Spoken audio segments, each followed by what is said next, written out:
মিথিলা বন্ধুদের সাথে পার্টি করার সময় ড্রিঙ্কস করে ফেলে। এতে সে অজ্ঞান হয়ে যায়। এরপর ঘুম থেকে উঠে প্রায় 12 ঘন্টা পর ঘুম থেকে উঠে সে দেখে সে তার কাজিনের বাড়িতে। পুরো শরীর জুড়ে অনেক জখম। মিথিলা ধারণা করে তাকে রেপ করা হয়েছে। যাদের সাথে সে পার্টি করতে গিয়েছিল তাদেরকে সে ভাই মানে। তাহলে তার সাথে এমনটা কে করলো জানতে হলে এক্সপ্লেনেশনটি পুরোটা দেখতে হবে। তাহলে আর কথা না বাড়িয়ে এই মুভির এক্সপ্লেনেশন শুরু করা যাক। গল্পের শুরুতেই ইমন নামে একজনকে একটা ফুড কার্টে পিৎজা বানাতে দেখা যায়। একটু পরে ইমনের কাছে মিথিলা নামে এক বন্ধু আসে। ইমন এবং মিথিলা বেশ ভালো বন্ধু। এই যে ইমন ফুড কার্ট দিয়েছে আর মিথিলাকে জানায়নি, সেটা নিয়ে মিথিলা মন খারাপ করে। সেই ফুড কার্টে মিথিলার সাথে আসে আরও 3 বন্ধু, রেহান, তামিল এবং শুভ। তারাও ইমনের ফ্রেন্ড, কিন্তু ইমনকে নিয়ে সবসময় তুচ্ছ তাচ্ছিল্য করে, কারণ ইমন ফার্স্ট ইয়ারে ড্রপ আউট হয়েছিল আর ওরা গ্র্যাজুয়েট। আবার ইমনের মিস্টার পার্কার ফুড কার্টকে মিস্টার জোকার বলেও মজা করে তারা। তো সবাই ইমনের থেকে আবার খাবার খায়। সেই খাবারের প্রশংসার চেয়ে বেশি ব্যাড রিভিউই করে, শুধুমাত্র মিথিলা ছাড়া। এই মিথিলার সাথে রেহানের আবার খুব ভাব। রেহান পছন্দ করে তাকে। ভার্সিটি লাইফ শেষ হওয়ায় তামিলের বাড়িতে থার্সডে নাইটের একটা পার্টি রাখে। মিথিলা সেই পার্টিতে ইমনকেও যোগ হতে বললে সবাই আবার বলে ও তো এখনো সিগারেটই খায়নি, ও আর কি পার্টি করবে, ওর কোনো দরকার নেই। মিথিলা বলে আমিও তো কখনো ড্রিঙ্কস করিনি, তাহলে আমিও কি পার্টিতে যাব না? রেহান তখন জানায় তুমি কিন্তু বলেছিলে এবার পার্টিতে আমাদের সাথে মদ খাবে। অন্যরা এবার ইমনকে পার্টিতে আসার জন্য ডাকে, কিন্তু ইমন জানায় আমার অ্যাসাইনমেন্ট আছে। এবার শুরু হয় পার্টি। পার্টিতে নওরিন নামে আরও একজন যোগ হয়, যে আবার শুভর সাথে বেশ ক্লোজ। পার্টিতে বিভিন্ন নেশা জাতীয় দ্রব্য প্রস্তুত করা হয়। মিথিলা পার্টি থেকে বাইরে এসে পুলে পা ভেজাতে থাকলে ইমন উপস্থিত হয় এবং মিথিলার পাশে এসে বসে। ইমনের পার্টিতে আসা দেখে খুশি হয় মিথিলা। মিথিলা পানিতে পা রাখলে ইমন জিজ্ঞেস করে পানিতে কেন পা রাখছ? মিথিলা জানায় মাইগ্রেনের সমস্যা করছে তাই। ইমনও পা রাখলে মিথিলা বলে তোমারও কি মাইগ্রেনের সমস্যা শুরু হলো নাকি? ইমন তখন মিথিলার লাল ড্রেসের প্রশংসা করলে পেছন থেকে রেহান চুপি চুপি শুনে অনেক রেগে যায়। রেহানও মারতে চায় ইমনকে, তখন তামিম আটকায়। ইমন অন্যদিকে মিথিলাকে বোঝায় এরা কিন্তু ভালো নয়, পার্টি থেকে চলে যাও। তখনই তামিল এসে মিথিলাকে বলে সব রেডি হয়েছে, চলে এসো। মিথিলাও ভেতরে যায়। তখন রেহান এবং তামিল ধরে ইমনকে, বলে আমরা তো অনেক দিন ধরেই মিথিলার সাথে থাকছি, কখনো কি তার ক্ষতি করেছি? আজকে কেন বললে আমরা তার ক্ষতি করব? এখানে তো নওরিনও আছে, কোনো তো সমস্যা হচ্ছে না। ইমন জানায় আমি তোদের সব কথাই শুনেছি, তোরা কি প্ল্যান করেছিস আমি জানি। এবার রেহান তামিল চড়াও হয় ইমনের ওপর, মারাও শুরু করে। সর্বশেষে ধাক্কা দিয়ে বাড়ি থেকে বের করে দেয়। ইমনকে এমন অপমান করা হলে মিথিলা একের পর এক মদ খাওয়া শুরু করে। নওরিন এতে কিছুটা বাধা দিলেও মিথিলা কোনো কিছু শোনে না। অতিরিক্ত মদ খাওয়ার ফলে সেখানে বেহুশ হয়ে যায় সে। এরপর যখন ঘুম ভাঙে তখন দেখে কাজিনের বাড়িতে। কাজিন নাবিলা জানায় 12 ঘন্টা ধরে তুই ঘুমাচ্ছিস, মদ খেয়ে রাস্তায় মাতাল হয়ে ঘুরলে ড্রাইভার তোকে এখানে নিয়ে আসে। ভাগ্যিস ড্রাইভার তোকে এখানে নিয়ে এসেছিল, কিন্তু অন্য কিছুও তো হতে পারত। কাজিন এরপর জিজ্ঞেস করে পার্টি কেমন হলো? মিথিলা বলে সে কোনো কিছুই মনে করতে পারছে না। শাওয়ার নেওয়ার সময় মিথিলা দেখে তার পুরো শরীর জুড়ে অসংখ্য দাগ, কিন্তু মিথিলা এসবের কিছুই মনে করতে পারে না। তবে আমাদেরকে দেখানো হয় এই ভয়ঙ্কর দাগগুলো কোথা থেকে আসলো। পার্টিতে মিথিলাকে সবাই ফিজিক্যালি অ্যাবিউজ করেছে, বাদ যায়নি নওরিনও। সেসব কিছু ভিডিও করে রাখা হয়েছে। মিথিলা এসব কিছুই মনে করতে না পারায় কান্না করে, সারাক্ষণ শুধু এসব নিয়েই ভাবে। পরের দিন ইমনের সাথে দেখা করে মিথিলা। প্রথমে ইমনকে বলে তুমি পার্টি থেকে চলে গেলে কেন? ইমন জানায় আমাকে যে অপমান করা হয়েছে ওখানে আমি কিভাবে থাকবো। এরপর মিথিলা জানায় পার্টিতে আমার সাথে কি হয়েছে কিচ্ছু মনে করতে পারছি না। ওই দিন রাতে তুমি কি শুনেছিলে বলো।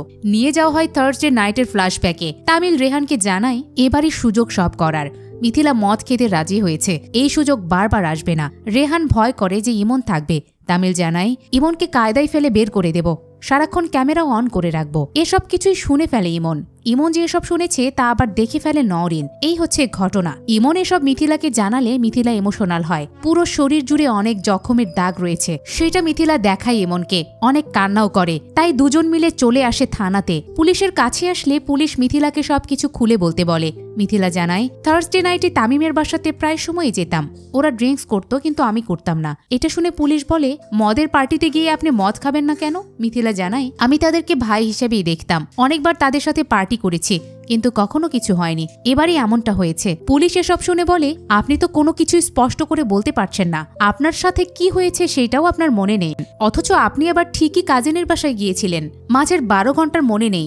এই কেস আদালতে কিভাবে তুলব? ঘটনা বাসায় ঘটেছে নাকি রাস্তায় ঘটেছে সেটাও তো মনে করতে পারছেন না। মিথিলা তাও হেল্প করতে বলে। পুলিশ জানায় আপনার মতো অ্যাসল্ট কেস অনেক আসে প্রতিদিন, যার 95%ই ফেক। রাতে যদি ধরে নিয়ে আসি সকালে বোঝাপড়া করে নিয়ে যায়। এটা কিছু হলো? গতকাল রাতেও একজনকে ধরে নিয়ে এসেছি। রাস্তার মধ্যে একজন স্কুল পড়ুয়া মেয়ের শ্লীলতাহানি করেছে। সেই মেয়ে কিনা তাদের পেছনেই বসেছিল, সেটাও দেখায় পুলিশ। তারপর জানায় শ্লীলতাহানির জন্য জনগণ মারধর করে পুলিশের হাতে তুলে দেয়। পুলিশ এখন কি করবে? এইটার সাজা তো এদেশে তেমন কিছুই নেই। যা একটু ইনিয়ে বিনিয়ে করা যায় তাও আবার বাদী বিবাদী দুজনের জন্যই সমস্যা। আবার একটা কাহিনী ঘটে, তাও ব্যক্তিগত আক্রোশ থেকে। কোনো মেয়ে থানায় এসে বলল অমুক ছেলে তাকে মলেস্ট করেছে। এখন পুলিশ কি করবে? পুলিশের তো ছেলেটাকে ধরতেই হবে, এতে ছেলেটার জীবন হয়ে গেল নষ্ট। এজন্য এসব কেসে প্রমাণ দরকার। আপনি আবার মদ খেয়ে মাতলামিও করেছেন, কোনো কিছু মনেও করতে পারছেন না, তাই আমরাও এই কেসটা নিতে পারবো না। ইমন তখন বলে ওর মনে নেই হয়তো, কিন্তু পার্টিতে তো আরো অনেকেই ছিল, তাদেরকে জিজ্ঞাসাবাদ করুন, রাস্তার সিসিটিভি ফুটেজ চেক করুন, আঘাতের চিহ্নগুলো তো আর মিথ্যা হতে পারে না। তখনই থানার মধ্যে একজনের চিৎকার শুনতে পায় সবাই। মিথিলা ইমন যে পুলিশের কাছে কেস ডিটেলস শোনাচ্ছিল, সেই পুলিশও জানায় আমার স্যার অনেক কড়া মানুষ, একাই এই সিস্টেম চেঞ্জ করতে চায়, ইন্সপেক্টর চিঙ্গামের মতো। কিন্তু কতদিন এই সিস্টেমে টিকতে পারবে তা জানা নেই। অফিসারটা আসলে লেডি অফিসার, যার নাম শারমিন। সে সাসপেক্টকে মেরে একদম হাড়হাড্ডি গুঁড়ো করে বলে একে আদালতে দেয়া যাবে না, আদালতে দিলে ছাড়া পাওয়ার পর ঠিক একই কাজ করবে, তাই অন্য ব্যবস্থা নিতে বলে সহকর্মীদের। শারমিনের পর মুখোমুখি হয় মিথিলা ইমনের। জিজ্ঞেস করে হাজব্যান্ড ওয়াইফ? তারা জানায় না। গার্লফ্রেন্ড বয়ফ্রেন্ডের ব্যাপারও তারা না বলে, জানায় তারা জাস্ট ফ্রেন্ড। শারমিন তখন বলে এই জাস্ট ফ্রেন্ডগুলোই এখন কিট হয়ে দাঁড়িয়েছে। মিথিলাকে সবকিছু বলতে বলে একদম শুরু থেকে। থানায় নিয়ে আসা হয় রেহান, তামিল, শুভ, কাজিন নাবিলা এবং ড্রাইভারকে। শারমিন তাদেরকে সবকিছু দ্রুত বলতে বলে। নাবিলা জবানবন্দিতে জানায় সে মিথিলার ফুফাতো বোন, তার কাছেই এসেছিল মিথিলা। ইমন জানায় ফার্স্ট ইয়ারে ড্রপ আউট হওয়ায় তাকে কেউ পছন্দ করত না, শুধুমাত্র মিথিলা ছাড়া। রেহান জানায় এক্সামের সময় মিথিলার সাথে আমার পাশাপাশি সিট বসেছিল, সেই থেকে তার সাথে আমার বন্ধুত্বের সম্পর্ক। মিথিলার জবানবন্দি আসলে মিথিলা জানায় আমার সেরকম কেউ ছিল না, তাই আমি তাদেরকে আপন হিসেবে মানতাম। ড্রাইভার তার পরিচয় দিয়ে জানায় আমাকে একজন ফোন করে নির্দিষ্ট একটা জায়গা থেকে লাল গাউন পরিহিত মেয়েকে পিক আপ করে নির্দিষ্ট জায়গায় পৌঁছিয়ে দেওয়ার কথা বলে। যে মেয়েটিকে নিয়ে আমার জন্য অপেক্ষা করছিল সে হুডি পরেছিল আর মুখে ছিল মাস্ক, যার কারণে চিনতে পারিনি। তবে যে নাম্বার আমাকে কল করা হয়েছিল সেই নাম্বার আমার কাছে আছে। ড্রাইভার নাম্বারটা পুলিশকে দেয়। আরও সবাই যার যার মতো জবানবন্দি দেয়, কিন্তু প্রত্যেকেই ভিন্ন ভিন্ন। এ নিয়ে শারমিন বলে তারা প্রত্যেকেই অ্যালকোহলিক ছিল, তাই তারা যার যার মতো করে বয়ান দিচ্ছে। এই কেস মোটেও সহজ হবে না, শুরু থেকে আবার শুরু করতে হবে। এটা বলে মিথিলার জবানবন্দি আবার শোনে। মিথিলা জানায় আমার যখন 12 বছর বয়স আমার বাবা মার সেপারেশন হয়। সেপারেশনের কারণ অ্যালকোহল। তাদের সেপারেশনের জন্য আমার অনেক সাফার করতে হয়েছে। আমি গ্যামোফোবিয়ায় ভুগি। বিয়ে করার কোনো ইচ্ছে ছিল না, কোনো প্রকার রিলেশনেও আমি জড়াতে চাইনি। আমি জানতাম ভার্সিটির প্রথম থেকে রেহান আমাকে পছন্দ করত, আমিও রেহানের সাথেই থাকতাম। রেহানের থ্রুতেই আমার তামিল, শুভ এবং ইমনের সাথে পরিচয়। এই পর্যায়ে শারমিন মিথিলার জবানবন্দি অফ রেখে ইমনের জবানবন্দি প্লে করে। ইমন জানায় আমার লাভ অ্যাট ফার্স্ট সাইট হচ্ছে মিথিলা।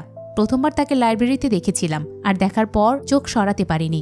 গডের বেস্ট ক্রিয়েশন হচ্ছে মিথিলা। এরপর 4 বছর পেছনে গিয়ে দেখানো হয় ইমনের ভার্সন। ইমন লাইব্রেরিতে প্রথম মিথিলাকে দেখে শুধু ফ্যাল করে তাকিয়েই থাকে। লাইব্রেরিতে সেই সময় রেহানও উপস্থিত ছিল, সেও দেখতে থাকে মিথিলাকে। মিথিলা পরবর্তীতে ইমনের সাথে অ্যাটাচ হয়ে কথা বললে তা ভালোভাবে নেয় না রেহান, তাই রেহানও মিথিলার কাছাকাছি এসে কথা বলা শুরু করে, যা আবার মেনে নিতে পারে না ইমন। মেনে নিতে না পেরে ইমন বন্ধুদের আড্ডার আসর থেকেই চলে যায়। পরের দিন রেহান এবং তামিল আসে ইমনের কাছে। এসে তামিল ইমনকে বলে মিথিলা হচ্ছে তোর ভাবি, রেহান মিথিলাকে প্রপোজ করেছে, তার আগে পিছে যেন না দেখি। ইমন এসব শুনে বলে আগে তোরা দুজন ছিলি নেশাখোর, এখন দেখি গুন্ডা হয়ে গিয়েছিস। রেহান রেগে গিয়ে তখন ইমনকে মারা শুরু করে। জানায় আর কখনো যদি মিথিলার আগে পিছে দেখি তাহলে একদম খুন করে ফেলবো। ইমনও মায়ের খেয়ে প্রচণ্ড রেগে যায়। এসব শুনে শারমিন তার সহকর্মীদের বলে গল্পের প্রি ক্লাইম্যাক্স একদম 4 বছর আগে শুরু হয়েছিল, যার ক্লাইম্যাক্স ঘটে থার্সডে নাইটে। ইমন আগে সবকিছু থেকে দূরে চলে যেতে চেয়েছিল, কিন্তু মিথিলা ইমনকে ছাড়েনি। তাই রেহান এবং তামিলের ইমনের উপরে আক্রোশ ছিল। মিথিলা কৌশলে 2 নৌকাতেই পা দিয়ে চলছিল।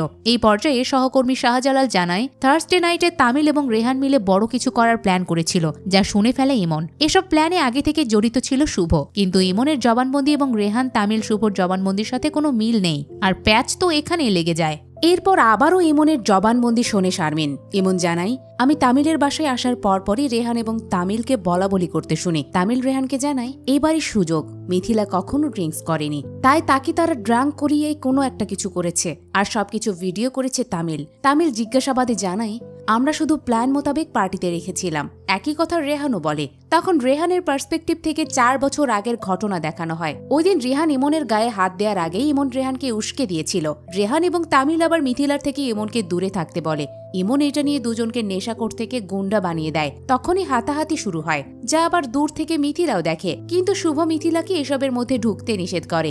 এসব জেনে শারমিন রেহানকে বলে, তাহলে মারার হুমকি দিয়েছিলে তাই না? রেহান জানায়, তখন তো বয়স কম ছিল, এজন্য ইমনের কাছে আমি সরিও বলেছি। শারমিন এরপর থার্সডে নাইটের প্ল্যানটা কি ছিল তা জানতে চাইলে রেহান জানায়, ড্রিঙ্কস করলে নাকি সবকিছু বলতে সহজ হয়ে যায়, তাই আমি ড্রিঙ্ক করে মিথিলাকে আমার ভালোবাসার কথা জানিয়েছিলাম। ফ্ল্যাশব্যাকে গিয়ে সিনটা দেখানো হলে দেখা যায় রেহান প্রপোজ তো করে, কিন্তু মিথিলা সবকিছু পানিতে ফেলে দেয়। এই সিন দেখানো শেষ হলে শারমিন তামিলের মোবাইল চেক করে, কারণ তামিল সবকিছু ভিডিও করেছিল। শারমিন তামিলের ফোনের ভিডিও চেক করলে দেখে রেহান ড্রাঙ্ক অবস্থায় ঠিকই মিথিলার সাথে ঘেসেছিল, এজন্য ডাকা হয় আবারও মিথিলাকে। মিথিলা জানায়, আমাকে গ্রে কালারের একজন হুডি পরা লোক গাড়িতে উঠিয়েছিল। রেহান জিজ্ঞাসাবাদে জানায়, আমি গ্রে কালার পছন্দ করি বলে মিথিলা বার্থডের দিনে গ্রে কালারের হুডি দিয়েছিল, আমি পার্টিতে সেই হুডি পরেছিলাম। এবার শারমিন কেস সলভের খুব কাছাকাছি চলে আসে।